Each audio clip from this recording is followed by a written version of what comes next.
Thank you very much, Dennis. And wow, there's more of you than we thought we would get at 4 o'clock. Thank you so much for coming. This is really wonderful. So what I would like to do in introducing this session that we have is actually give you a brief background on what is Future Earth and how did we get it? What is this new entity? And then actually talk a little bit specifically about what we call engagement or co-production of science, which is really, in my mind, not that it's new for, out there in general as a way of defining research agendas and carrying out the research, but it is certainly a new approach in the sort of mainstream science community, both on the physical and social science sides. And we think it's really essential because Future Earth tries to produce knowledge that is actually going to be used. So let me give you a very brief overview of what I want to do.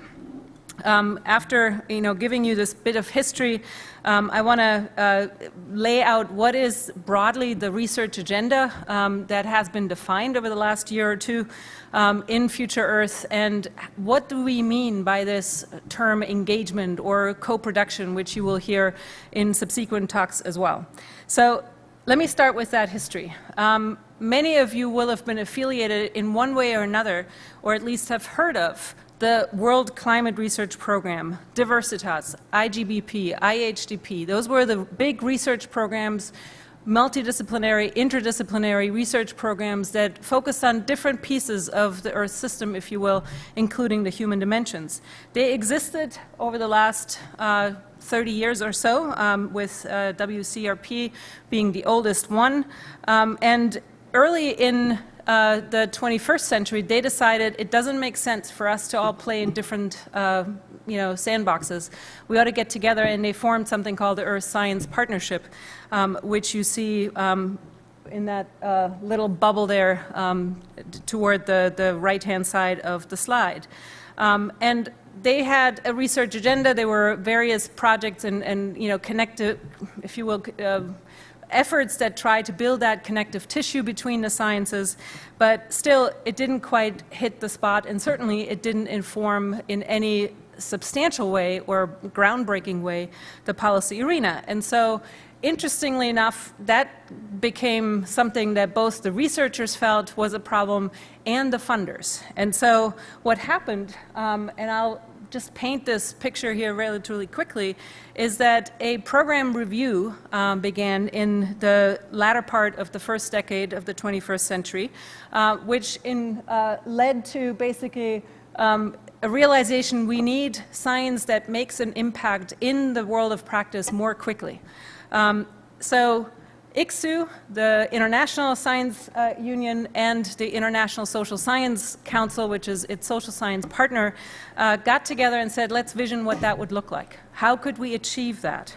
And what, at the same time, quite independently, without necessarily each knowing of the other yet was happening, is that the funders had a similar meeting saying, how do we fund research that is more impactful in the global policy arena?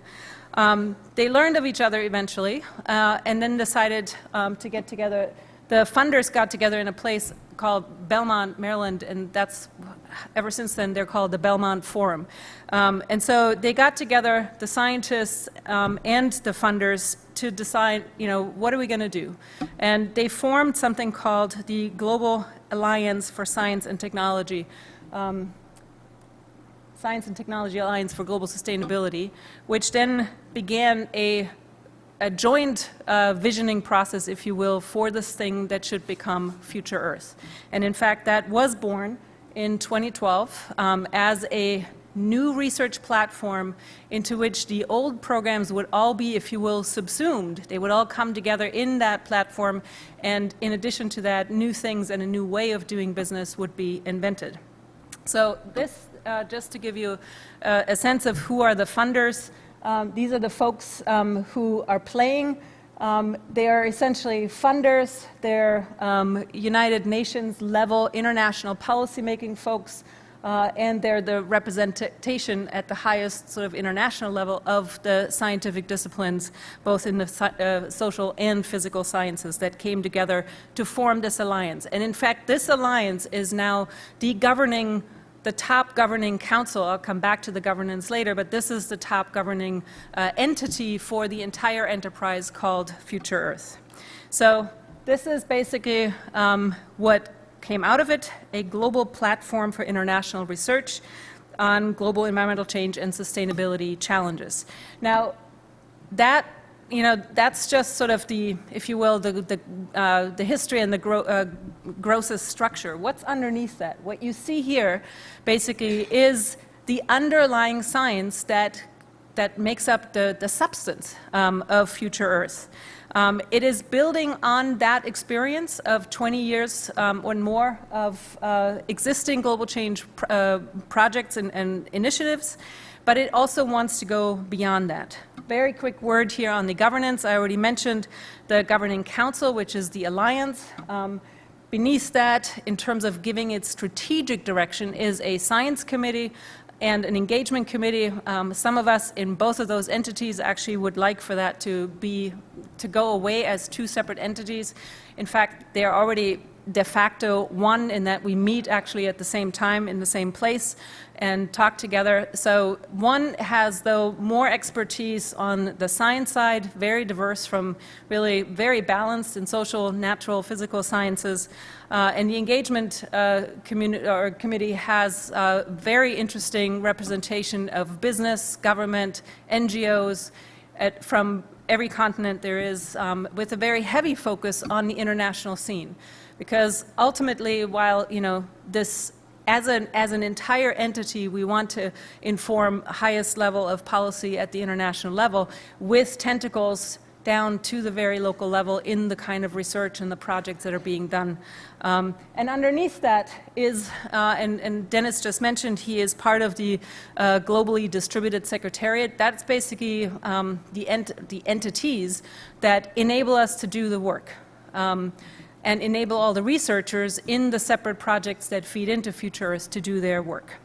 Now, what does it all aim to do? This is the overarching vision or objective, if you will, and I'll just quickly read it. Future Earth seeks to build and connect global knowledge to increase the impact of research, to explore new development pathways, and to find new ways to accelerate sustainable development. How is it trying to do that? Basically through this approach, both to build on this existing knowledge, as I said before, but also to do it differently. And I'll spend much of the rest of my talk saying more about what does that mean. Well, basically the idea is that scientists are not in their labs, in their offices, in their research ivory towers by themselves doing this, but they work with the people who will ultimately use the knowledge, so that we bring together the knowledge from all relevant sciences, but also from practical areas of expertise, if you will, to make sure that the knowledge is owned and used in application. The research has to be internationally collaborative, integrated in an multidisciplinary sense, and it ought to be solutions-oriented. So that doesn't mean we don't promote or don't think basic research and fundamental science is necessary or important anymore, but Future Earth is fundamentally about trying to direct that research toward solutions so that something gets done. We might debate how much or where that balance ought to be, or what impact that has on the rest of the science community. We all feel this is a really important step in orienting science toward making its value really apparent to society in a big way. So let me say a little bit more about each of these points. So working globally.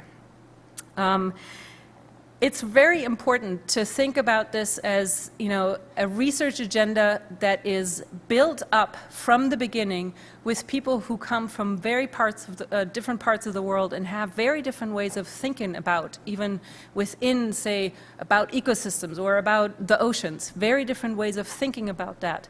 And it ought to be defined not just by the so often dominant northern, western ways of doing science, but by people in all parts of the world, depending on their viewpoints, their perspectives, and their way of seeing the world. Working across disciplines and fields, so of course, as I said before, there is much to be said for fundamental research and much to be said for disciplinary research.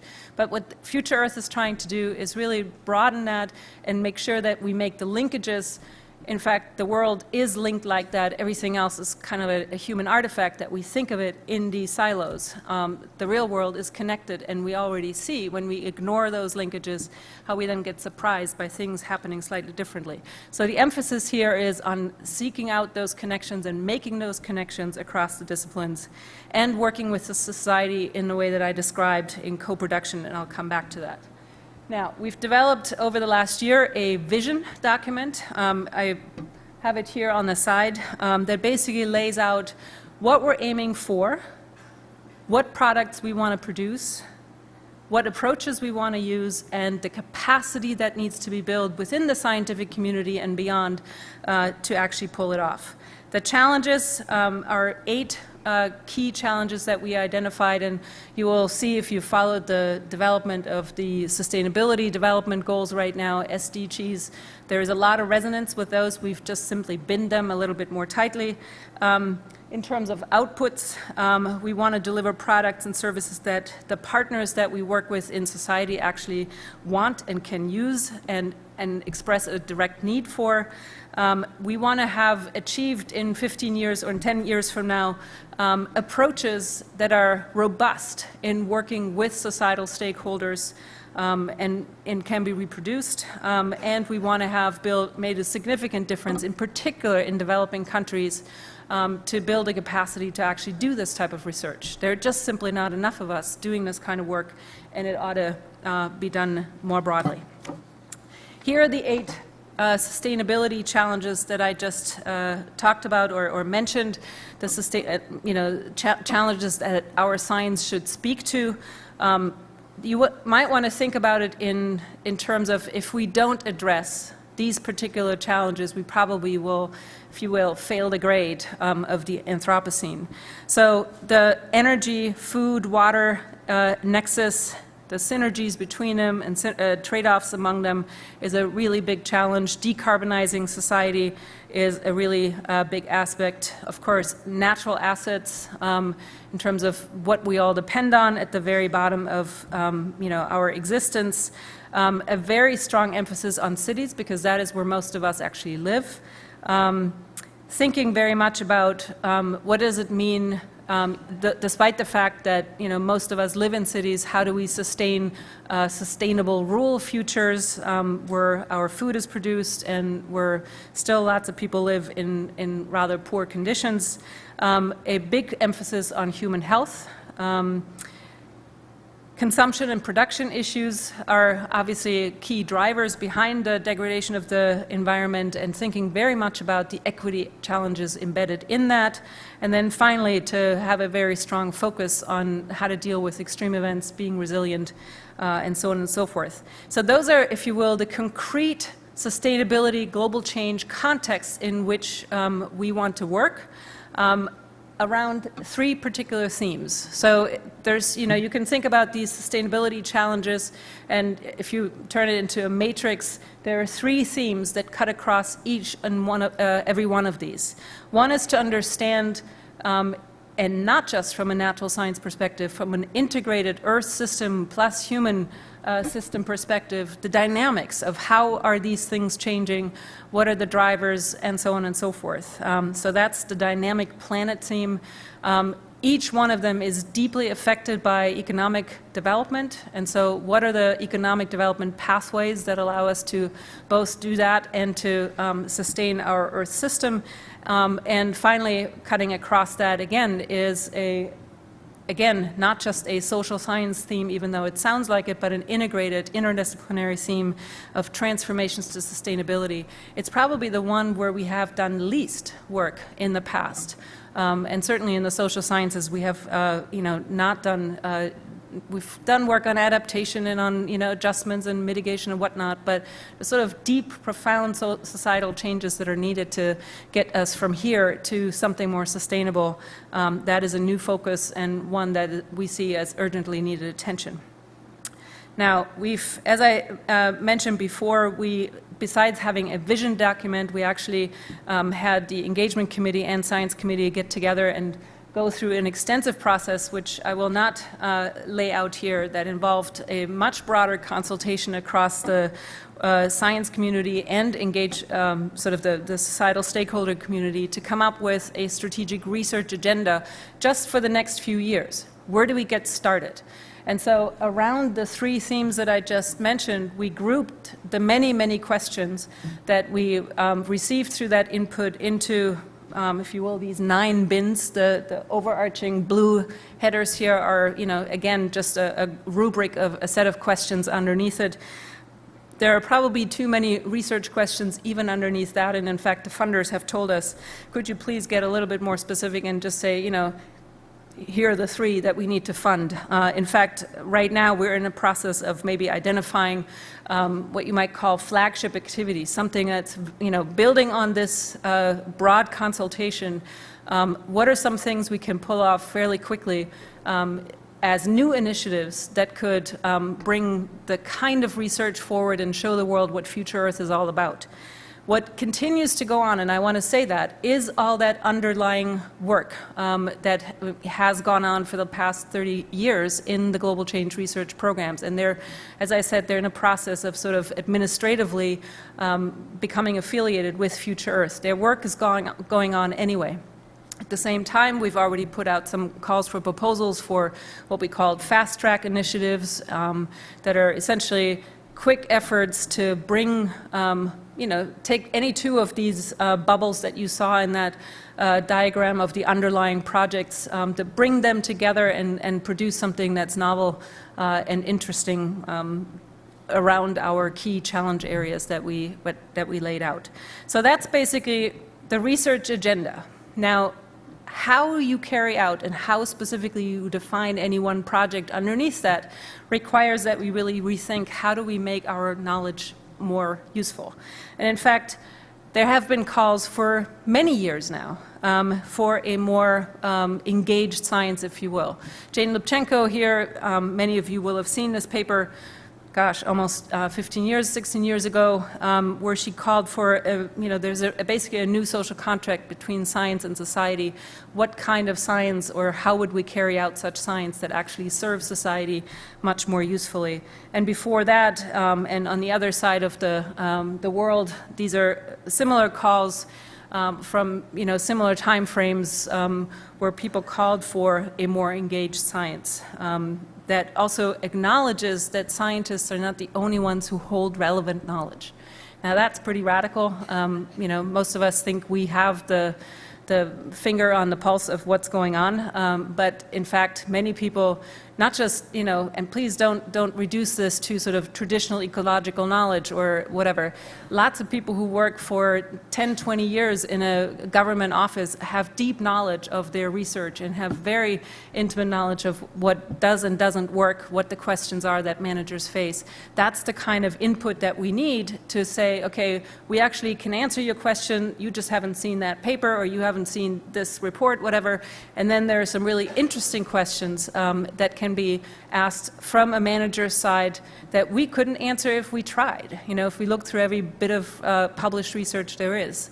In fact, they can help us define a very interesting, what we call a use-inspired research agenda. And so this is what we want to achieve with Future Earth. Now, why would we do that? What is it we actually want to achieve with this more engaged science? And there's a number of ways to put that. One is that, we simply want the public, managers, policymakers to understand better what we do and to engage more with that science. Another way to say it is that we simply have better relationships. One of the things in some of my work that I've come with come up with, and certainly others have found similar, it probably depends most on the relationship between a potential user of the information and the producer of that knowledge, whether or not that knowledge ever gets used. If you do not trust the person it comes from, you will not use that information.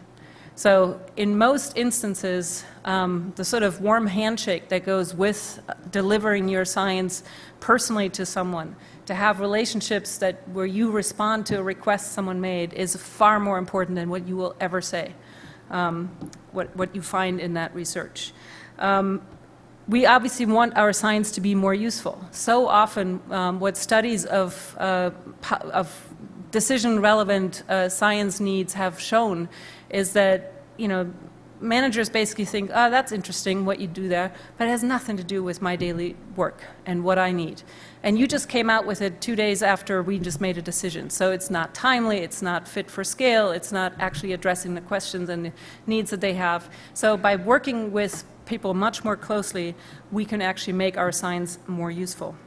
And ultimately, why we want to do this is that hopefully we actually make better decisions and ultimately result in better outcomes. Now, the way we've thought about this for a long time is a little bit like depicted in this. Scientists basically throw their knowledge in on one end of the pipeline, and it gets essentially translated and transformed and comes out at the end, and somebody picks up the bucket puts the bucket underneath and says, "Yep, that's helpful." Well, basically, that simplistic linear model of how science informs society has just been proven wrong again and again and again. And part of that has to do with the visions of who holds knowledge, relevant knowledge, in this process. So on the left-hand side here, what you see is this idea that, think of it like as an osmotic differential here, that one side has the knowledge, the other one doesn't have it, and we somehow need to just get it across. Or that there's actually some very fruitful interaction and we can both learn from each other and across any number of boundaries of people involved in the decision-making and knowledge production process. The way we think about it in Future Earth, and something that we're actually are in the process of writing up in a white paper. Actually, first it will be a green paper, so all of you can then give us your comments and we feed into it and then revise it yet again. But what we're putting forward is something more akin to this model, where anyone who is relevant to a particular decision or issue area gets to sit around a table to develop a common vision of what it is that we're after. What are the questions that need to be answered that we can answer now with existing knowledge, or that maybe really reveal knowledge gaps? We integrate what we do have, produce new knowledge, integrate that into it, and develop, in fact, answers or solutions for the kinds of things that people are looking for, and again, together. Now, this is quite radical and makes lots of scientists quite uncomfortable. Many who have actually participated in a process like this feel far more satisfied with the entire process. And I don't want to just sell it as, this is a simple thing and why aren't we all doing this? It's the best thing since sliced bread. It's actually time consuming and it's difficult and lots of learning has to happen for this to be an effective process and an efficient process. But it does actually again and again show that the science that comes out of this is far more useful and actually creates really interesting new scientific research. So learning then from this experience and making that process work better is an important element of co-production and co-design. Now, if this is so great, then how come this isn't practiced all the time? Well, in our paper, we actually list a whole number and discuss how that can be addressed, the fears and concerns that people have. And I want to emphasize, it is not just something that worries scientists. There are many, many concerns that practitioners have on their own, for their own reasons. And we just list a number of them here. So for researchers, I don't need to go into great detail for you to follow this. You probably share these concerns to some extent. That there would be, if you got together, sat around the table with a policymaker or with advocates, you might be feeling, they're going to influence the research agenda in ways that will be perceived as biased. there might be actually a constriction on your academic freedom, what you can say, what you can teach, or that, and this is an important one, not one very often discussed, that you might embarrass yourself if you go sit together in a room with people and you don't understand their jargon. I have that issue pretty much every week with somebody where I don't understand their abbreviations, their acronyms, or their shorthand for something in management and policymaking. And they feel the same way, but it's something that most scientists who supposedly have all the knowledge feel very uncomfortable actually exposing themselves to. It is time committing to do this, and very often if our science doesn't get used, or maybe only partially gets used, or even possibly misused, it is ever so frustrating that people just say, I'd just rather stay in my office and do my own work and not get involved in this. And there's just a parallel set for the practitioners. As I said, the time commitment to doing this, they too have deadlines, they too have a very busy schedule, just like we have multiple obligations. They too don't want to be publicly embarrassed by exposing that they don't know something that we smarty pants all know. And whether or not the information gets used, that might be something that they feel they don't have the full control over, and so would rather not be involved. Now, at the same time, there's also good reasons to do it, and of course that is what motivates Future Earth in doing that. One is that our knowledge simply gets wider attention. Recognition, many of us are experts in a field that is about this big. And so the followers that we have on that research is very small. To the extent you get involved with people who then can make use of that in an international context or national context, it's obviously gets much wider recognition. You actually help, and this motivates many, many researchers. We want our work to be useful. We want to actually help solve some of these big sustainability challenges that I mentioned and laid out earlier. Many times when we work with people, especially in the private sector or government sector, we have access to data we would never otherwise have access to, and that's a huge benefit. There are many examples of that, and it's been a treasure trove for many who've been involved. And of course, this is an important piece. So many of us learn about the other side all the time. In one piece of work, I'll just quickly mention this, separate from Future Earth, but it's a common experience for me in my work. When I've just completed a program evaluation for an entity, an organization that does work at this interface of science and policy. And what I find there is that I just learn more and more about what works effectively at the science policy interface.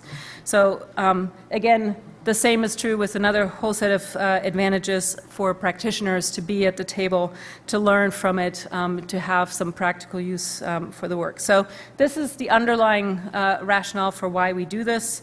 And in Future Earth, what you see here, sorry, it's a relatively small print here, that basically there are phases to this, this production of science and research agendas together.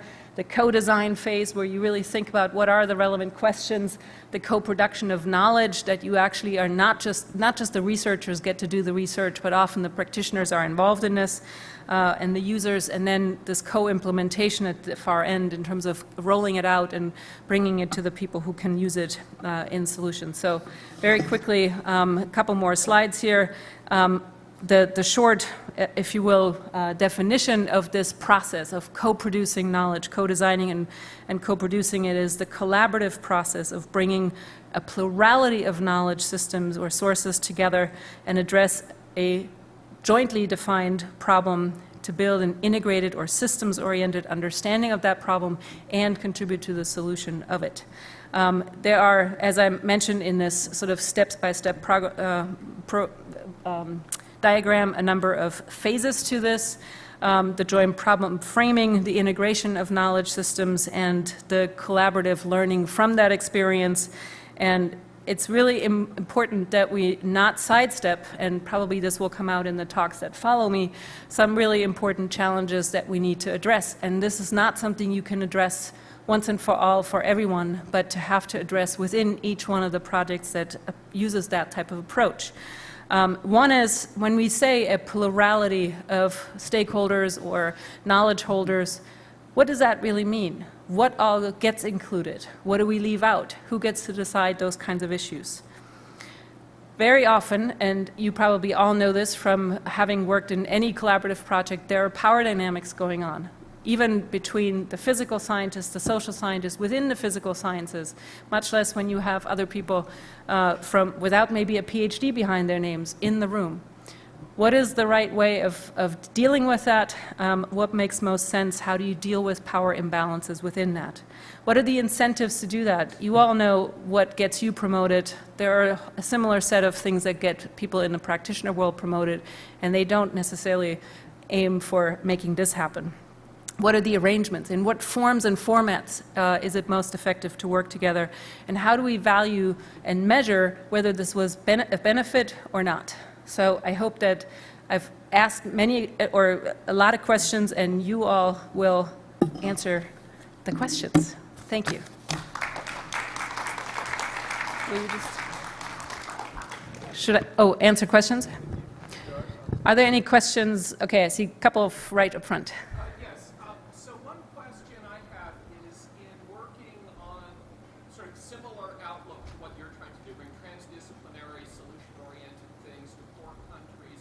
One of the things I run into is in working with partners close to the ground, NGOs, political activists, there's this kind of layer of government which can be corrupt and repressive, and international aid organizations that don't want to be publicly embarrassed by acknowledging that some of the research is showing they may be going in the wrong directions. And dealing with that layer of the power structure is difficult and confuses me. I wonder if you, from your experience or any of the thoughts you have ideas about dealing with that aspect.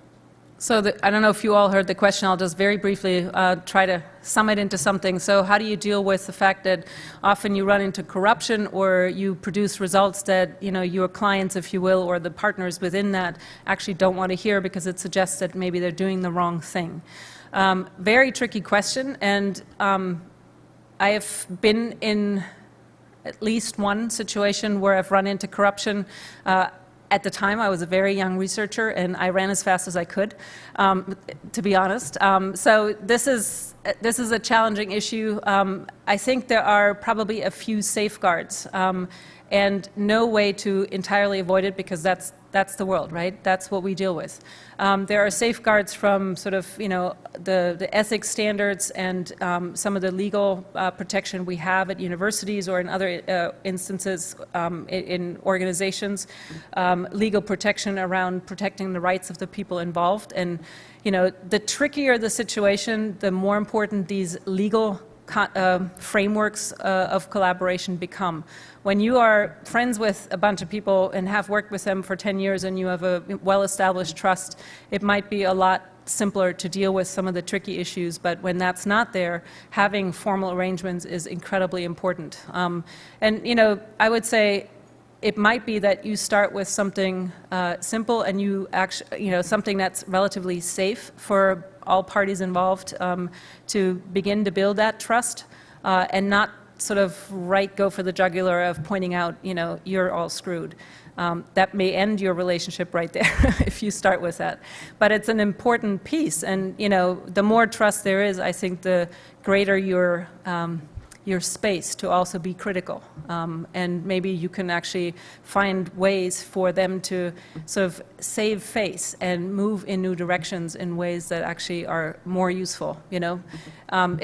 We all face the challenge that if we are all complicit in some problem of some sort, right? We fly around the planet and we're complicit in the CO2 problem. So how do you ever save face, if you will?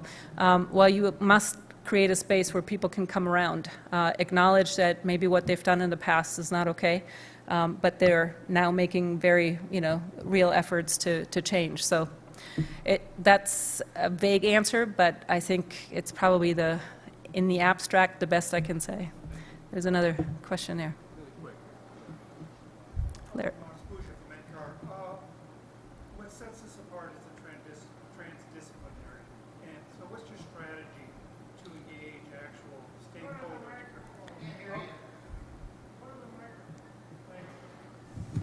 I want to find out what's your strategy to engage the stakeholders, the decision makers, the sector people. There's immense need for this. Yep. And what grade would you give Future Earth, knowing it's just starting out, at being able to effectively engage them in this process? Well, so, given that we've just started, I'm not quite ready to grade us or give us a C- or something or whatever, whatever the case may be.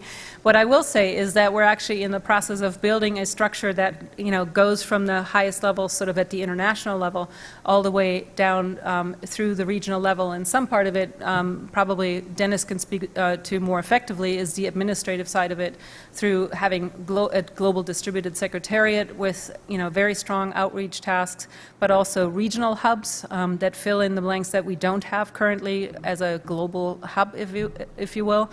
You have to think about it at the highest level of governance. We have the engagement committee, the science committee, where that conversation happens. Then at the sort of, the level of the administration, there are the global and regional hubs. At the project level, it is literally what all the research teams that are, funded through, whatever Belmont Forum or whatever funder contributing to Future Earth, what they do with the relevant stakeholders that they see.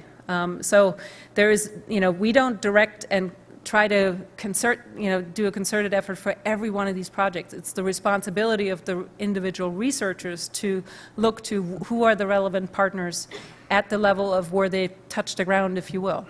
So it's, it's a multi-layered approach to it. The carrying out, we have an evaluation process built into our own Future Earth enterprise, if you will, so we'll learn over time how well that's working. Thanks, Susie. Okay, thanks.